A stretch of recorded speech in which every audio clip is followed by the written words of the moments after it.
trailer, 60 and 90 seconds trailer of this film. Chalo.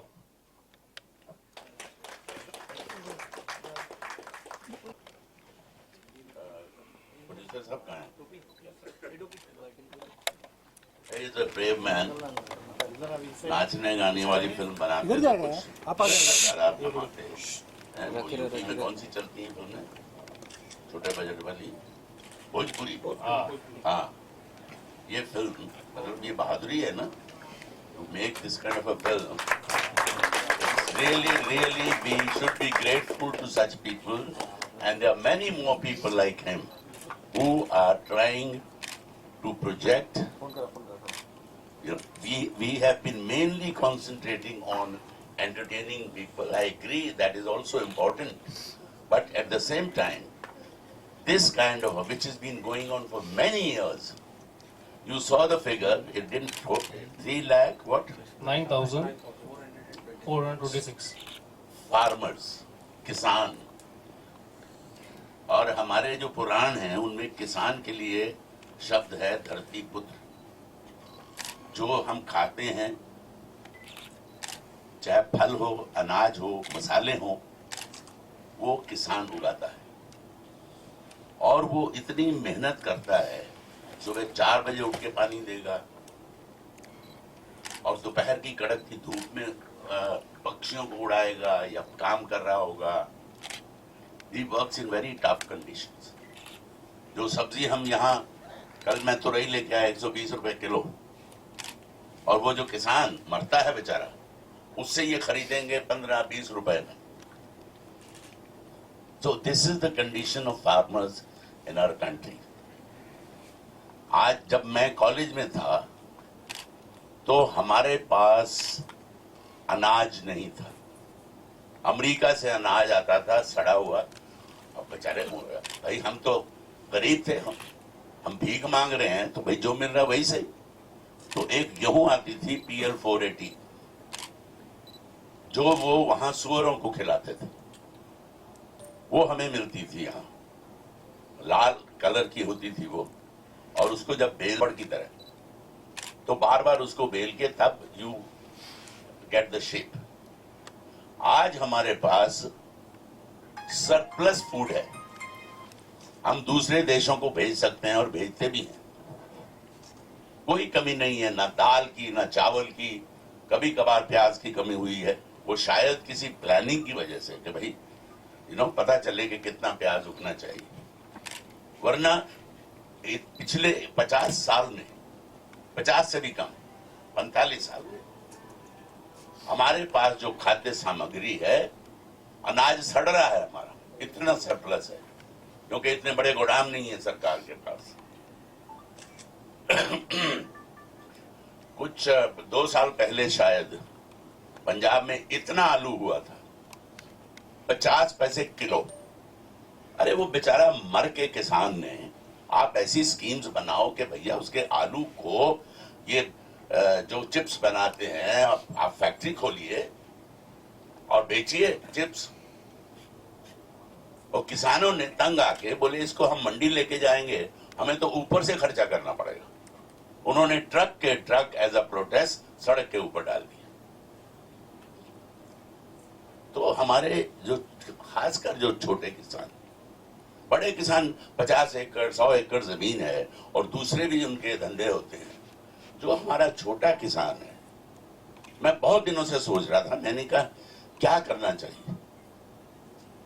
तो मैंने ये सोचा कि अब मैं उसको साइंटिफिकली तो नहीं कह सकता हूं, because I am not an authority, but मेरा कहना यह है कि जिस किसान के पास 3 एकड़ जमीन है और कोई जरिया नहीं है उसकी कमाई का, उसका बेटा इंजीनियर नहीं है, उसका बेटा प्रोफेसर नहीं है, उसके बेटे की कोई दुकान नहीं है, 3 एकड़ जमीन है, वो सरकार तय करे कि 3 एकड़ पर्याप्त है या 4 एकड़ पर्याप्त है।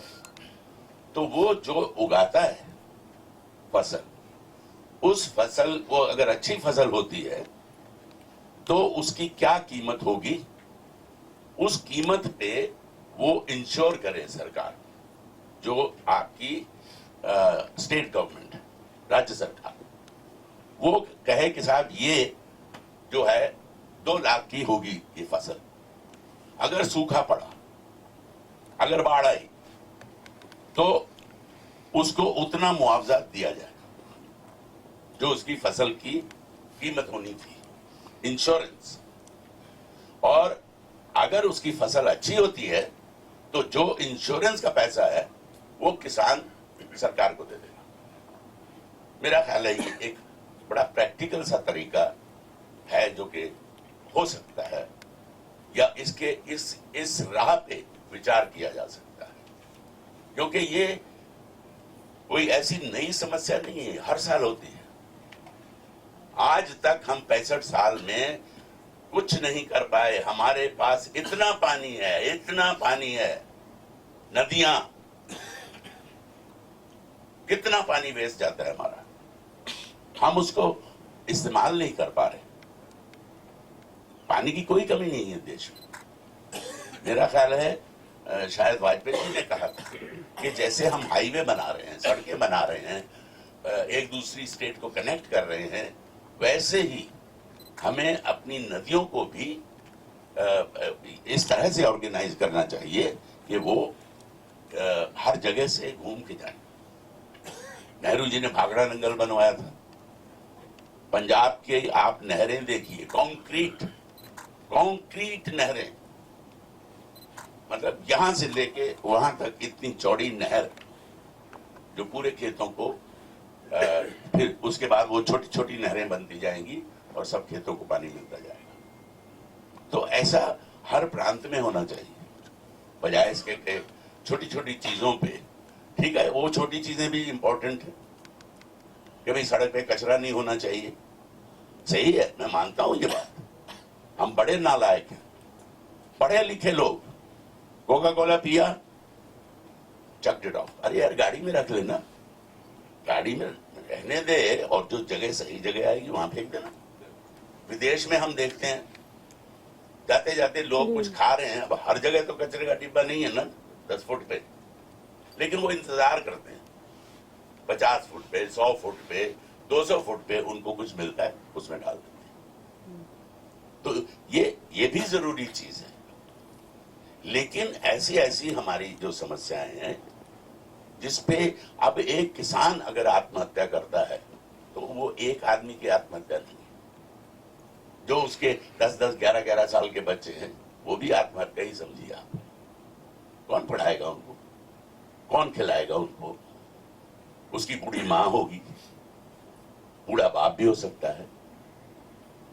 तो इस तरह की फिल्में बनना जरूरी है, और हम आपसे ये अपेक्षा रखते हैं, ये उम्मीद रखते हैं कि इस तरह की फिल्म को आप जो कुछ भी कर सकें, जिसकी जितनी कुव्वत है, जो आप इसके बारे में लिख सकें, जो आप इसके बारे में बोल सकें, वो आपका योगदान होगा।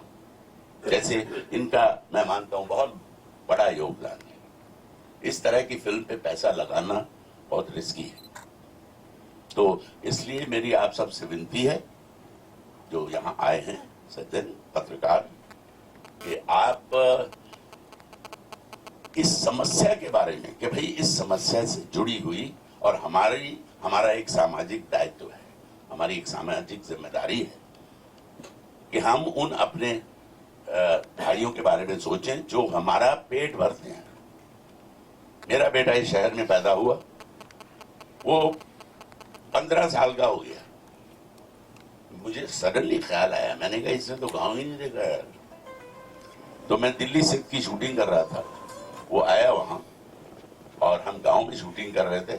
मैंने रास्ते में गाड़ी रोकी, मैंने कहा बाहर उतरो। क्या हुआ?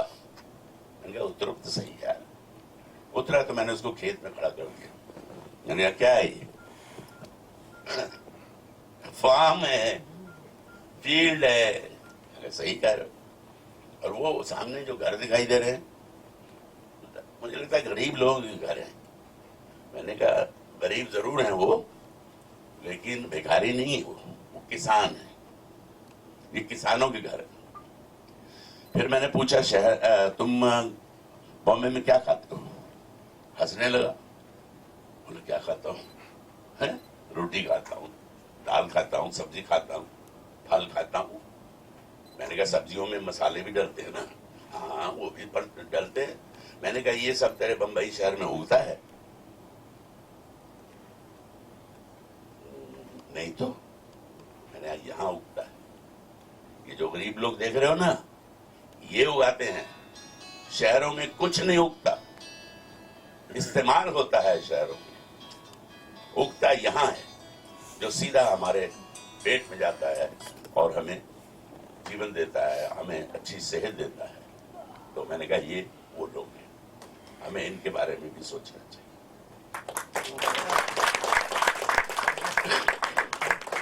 मैं दिलीप जी से भी रिक्वेस्ट करूंगा कि वो इस फिल्म को लेकर अपना व्यू बताएं।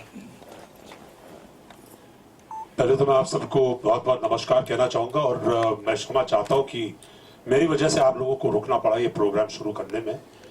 मुझे तो ज्ञात भी नहीं था कि असल में आजकल प्रोग्राम मतलब सही समय पे शुरू होता है। मैं माफी चाहता हूं। जो भी इस फिल्म के बारे में कहना था तो ओम जी ने, हमारे जो ओमपुरी साहब हैं, उन्होंने बहुत बढ़िया और बहुत खूबसूरत तरीके से कह दिया। तो इसमें मैं और कुछ ऐड नहीं करना चाहूंगा, केवल ये कहना चाहूंगा कि मेरा सौभाग्य है कि मैं इस प्रोजेक्ट के साथ जुड़ा हूं। और जब इन्होंने मुझे ये कहानी सुनाई और उन्होंने कहा कि ओम जी ये रोल निभा रहे हैं, तो मुझे बहुत ही प्रसन्नता हुई। और मैं अभी भी कहूंगा कि जैसे ओम जी ने कहा, इस किस्म की कहानियां, इस किस्म की जो सब्जेक्ट्स हैं वो बहुत कठिन होती हैं बॉक्स ऑफिस में। और आप लोग पत्रकार हैं और आप लोग वेल विशर्स हैं, ये बात फैलाइए जैसे ओम जी ने कहा था। और हमें बहुत बहुत हम आपके मैं आभार व्यक्त करता हूं कि आप सब आए हैं यहाँ पर, और मेहरबानी करके इस प्रोजेक्ट को आप सपोर्ट कीजिएगा। बहुत बहुत धन्यवाद। और भविन को भी और आप साहब को भी जिन्होंने इतनी हिम्मत से इस पिक्चर को प्रोड्यूस किया है, बहुत बहुत धन्यवाद। Thank you. ये साहब को मैं पिछले 2 साल से ढूंढ रहा हूँ और इनको फोन में इनका नाम फीड किया और दिखाया इनको। मैंने कहा भैया नंबर सही है? और हाँ नंबर तो सही है भैया। तो फिर उठाते नहीं हो तुम। और मैं फोन इसलिए कर रहा था कि इन्होंने एक टेलीविजन सीरीज आई थी संविधान पे, श्याम बेनेगल साहब ने बनाई। इन्होंने नेहरू जी की भूमिका निभाई। उनका एक्सेंट, उनका तरीका, तौर तरीका, I wanted to call him up and congratulate him. What a great performance! Wonderful, wonderful. बहुत बहुत शुक्रिया। यदि आपको फुर्सत मिले तो सिया के राम भी देख लीजिएगा, उसमें मैंने दशरथ और मेरे ख्याल से ये एनीवे बहुत बहुत नहीं, अच्छा किया तुमने इधर नजर डाली, इसके बजाय कि हर एक मुझसे क्या हुआ, क्यों है, व्हाट हैपेंड। भाई एक छोटा यहाँ से यहाँ तक भागना और टैक्सी में बैठना था, ये था शॉट। और कुछ पत्थर पे पैर पड़ा है, एक पड़ा तो गिरा तो इधर चोट लगी। मैंने ऐसा देखना चाहा, दिखा नहीं क्योंकि जख्म यहाँ था। ठीक, कुछ नहीं, खून नहीं, कुछ नहीं। थोड़ा दर्द हो रहा था, रात को सो गए, अगले दिन उठे तो दर्द ज्यादा बढ़ गया। यार ये तो सूजने भी लगा। तो शीशे में जाके देखा, यहाँ एक खड्डा नुमा चीज और उसमें पस भर गई। तो ये जो मेरा हाथ है, मतलब इतना मोटा हो गया था। हड्डी नहीं टूटी, फ्रैक्चर नहीं है, लेकिन मैंने वहां से व्हाट्सएप किया अपने डॉक्टर को, उसने कहा इट्स अ सीवियर इन्फेक्शन और शूटिंग तो कर नहीं पाओगे क्योंकि इतना सूजा हुआ हाथ है, तो तुम आ जाओ। मैं आया तो दे ऑपरेटेड मी।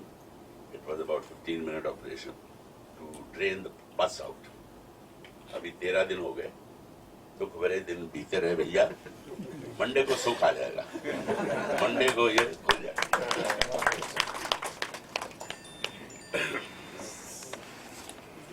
मंडे को भी मैं बहुत बहुत एक तो बधाई भी देता हूँ, शुभकामनाएं भी देता हूँ। बहुत इसने मेहनत की है इस प्रोजेक्ट में। हाँ, डांट भी खाता रहा है, वो तो बड़े से खाओगे ही डांट। देरी वेरी होती है शॉर्ट के बताऊंगा सबको। सर अब कैसे आवाज लगाते थे भाविन? हेलो सेंड है यार सेंड है माइक सर माइक माइक दूं? हाँ सर माइक बोले। भाड़े का लाइट वाला है। लाल बहादुर शास्त्री ने बड़ा अच्छा नारा दिया था देश में, जय जवान जय किसान। Centre please all of you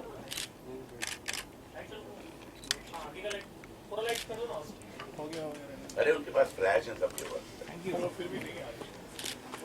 चलो 1 to 1 हो गया? मैम आप इधर लुक या सेंटर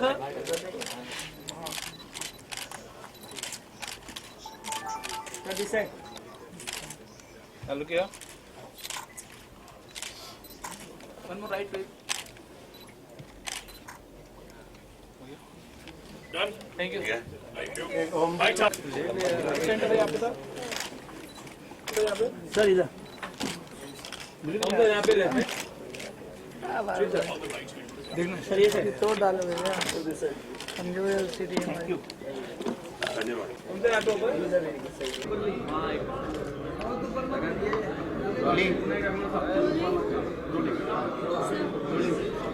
क्या किरदार है आपका इस मूवी में?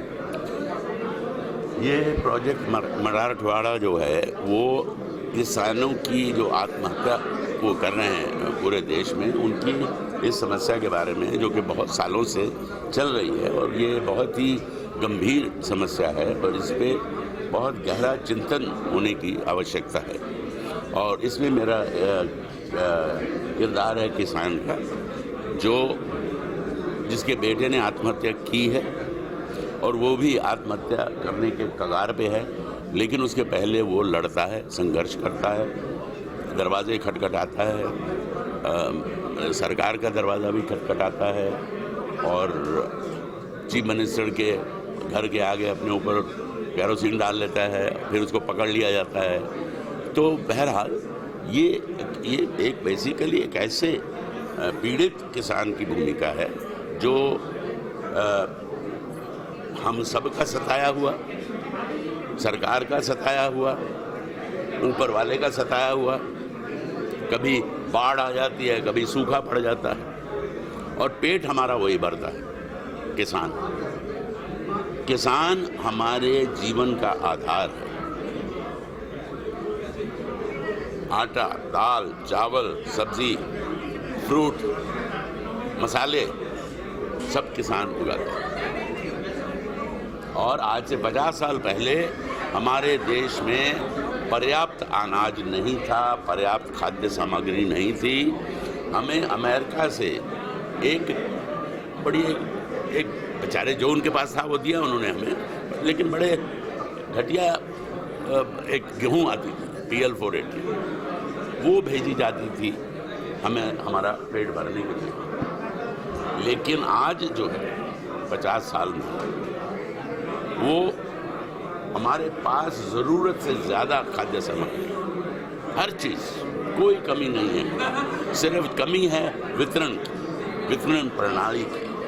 उसकी तरफ ध्यान देना चाहिए कि किसी प्रदेश में कोई चीज़ बहुत ज़्यादा उगी तो आप दूसरे प्रदेश में भी उसमें कोई दूसरी चीज़ ज़्यादा उगी वो तो ये जो है ये राज्य सरकारों का और केंद्र का मिश्रण करके कोई तरीका निकालना चाहिए। मैं तो साइंटिस्ट नहीं हूँ ना, एग्रीकल्चर साइंटिस्ट नहीं हूँ, तो लेकिन बहुत पंजाब में कितनी बार सुना है गेहूं सड़ रही है, टमाटर सड़ रहा है, आलू सड़ गया।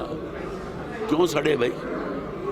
यहाँ बेचारे जो शहरों में मजदूर लोग वो इतनी महंगी सब्जी अफोर्ड नहीं कर सकते, वो प्याज और आलू की सब्जी खाते हैं, बस कैसे खाएंगे? बॉम्बे में 80 रुपए से कम कोई सब्जी नहीं है, 80 रुपए किलो। आज मैं तुरई खरीदने गया 120 रुपए किलो, तो बोला 120 रुपए किलो तुरई। अब आप सोचो वो किसान जिसने उगाई है उसको क्या मिला होगा? क्योंकि जब आप किसी छोटे कस्बे में जाओगे, यही तुरई गोरखपुर में 18 रुपए किलो मिले, अगर गोरखपुर भी जो कि बड़ा शहर है 18 रुपए किलो मिल रही है तो किसान को क्या मिला? अगर हमें 18 मिल रही है तो जिसने उससे खरीदी है उसने तो जाहिर है कम में खरीदी होगी, तो उससे तो 10-11 रुपए में खरीदी होगी, तो उसको कितना कम मिल रहा है? ये जो है ना, ये नहीं होना चाहिए। ये है मेरा मतलब कहने का, वितरण प्रणाली जो है उसमें बहुत बड़ा सुधार की जरूरत है। और ये जो समस्या है इसको वॉर फुटिंग्स पे लेना चाहिए, वॉर फुटिंग्स। मतलब अगर आज भगवान ना करे चाइना हम पे हमला कर दे तो हम ये सोच अरे यार क्या इसका क्या, कुछ नहीं। आपके हाथ में डंडा है, आप डंडा उठाओगे, बंदूक है बंदूक उठाओगे, चाकू है चाकू उठाओगे और चल दोगे। अरे भैया तुम चलो पहुंचो पहले सरहद पे, जूते हम भिजवाते हैं, ये होगा ना। तो ऐसे ही इन बेचारे किसानों के बारे में सोचो। वो धरती पुत्र है, हमारे पुराणों में कहा, वो हमें, हम जीवित हैं उसकी वजह से। बिना खाए हम कैसे जिएंगे बताइए? शास्त्री जी ने बड़ा अच्छा नारा दिया था, जय जवान जय किसान। सबकी अपनी अपनी महत्वता, साइंटिस्ट की, अध्यापक की भी, व्यापारी की भी, मजदूर की भी, सबका योगदान है। लेकिन ये जो शख्स जो है वो कुदरत से लड़के, कुदरत का मुकाबला करके, और एक बार नहीं दो बार नहीं, लगातार मौसम से लड़ता है वो किसान। और सरहद पे जो है वो -40 पे जवान खड़े होके हमारी रक्षा के लिए खड़े। तो ये दोनों बहुत ही महत्वपूर्ण प्राणी हैं हमारे समाज के। तो मैं चाहूँगा, विनती करता हूँ सरकार से, और जो जो लोगों ने अपने व्यक्तिगत रूप से योगदान दिया है, जैसे नाना पाटेकर ने, और भी शायद मैंने नाना पाटेकर करता हूँ। नाना पाटेकर ने सिर्फ पैसे ही नहीं, वो जाके किसानों को गले भी लगा रहा है, उनके साथ आंसू भी बहा रहा है, उनके बच्चों के सर पे हाथ भी दे रहा है, सांत्वना दे रहा है। लेकिन ये करना समुद्र में एक तुपका डालना, it's a drop in the ocean. इसे बहुत ही संजीदगी से सोचना चाहिए, और सिर्फ सरकार ने, हम सबको सोचना चाहिए। लेकिन उसको कार्य प्रवण करने के लिए तो सरकार को ही करना होगा। तो इसलिए इस तरह की जो फिल्म है लोगों को दिखाना, लोगों से अपील करना कि अपनी अपनी तरह से, आप पत्रकार हो तो लिखो, आप टीवी पे हो तो बात करो उसकी, मतलब जिस तरह सरकार को लिखो, राज्य सरकार को लिखो, केंद्र सरकार को लिखो, जुलूस निकालो, प्रोटेस्ट करो कि क्यों इस तरफ, क्यों हमारे किसान हर साल मरते हैं। पानी हमारे पास देश में बहुत है, उसका इस्तेमाल नहीं हो रहा ठीक ढंग से। उस पानी को जहाँ ज़्यादा है वहाँ से हम उसको डाइवर्ट करें, छोटी छोटी नहरें बनाएं, जैसे हम सड़कें बना रहे हैं, गाँव को शहरों को कनेक्ट कर रहे हैं, हाईवेज बना रहे हैं, वैसे ही नहरों का भी ऐसा ही होना चाहिए कि हम क्योंकि बाढ़ तो आती है हर साल, तो उस पानी का हम सही इस्तेमाल कर सकते हैं। क्या